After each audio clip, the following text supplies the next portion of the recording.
Guys, please eat Chapagetti like me. I'm gonna show you best way to enjoy Chapagetti.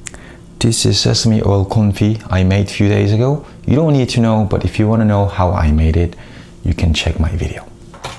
Let's start by toasting your steak into a hot pan. I'm using flat iron today. It's lean, but not too lean. I got some homemade confit oil here, but you can just use any neutral oil. Toast in a garlic clove for extra depth of flavor. In a separate pot, drop your flakes into boiling water for Chapagetti. Look at my induction stove. Yeah, I can barely deal with it. But the burner works for the steak.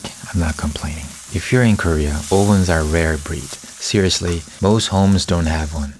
If I start explaining why, it's gonna take forever. So I will save for next time.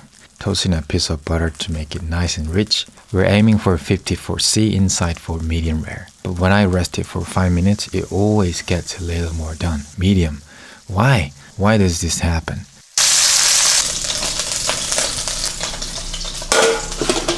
Alright, grab those curly noodles. I wish my hair had this much curl. Drop them in the water and turn off the heat when they're about 80% cooked. You don't want them overcooked.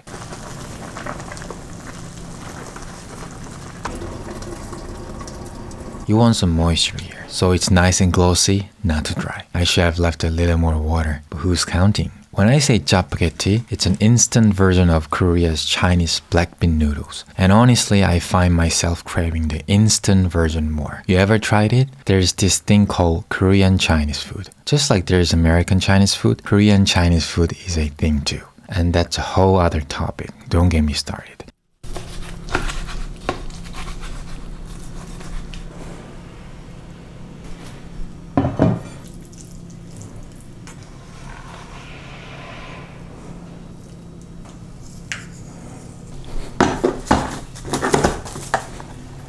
Okay, check out this scallion kimchi. Look at the color. Makes your mouth water, right? Want the recipe? If I start explaining that, it's gonna take forever. You know what? Just check out my other video for the full recipe. Trust me, if you make it, you will have weeks of happiness in a jar. Seriously, it's worth it. If you don't have one, just hit up your local H-Mart or Asian market. Sorry if it's hard to find where you live. Alright, this was how to make your Chapagetti instant black bean noodles gourmet. Enough talking, moment of truth.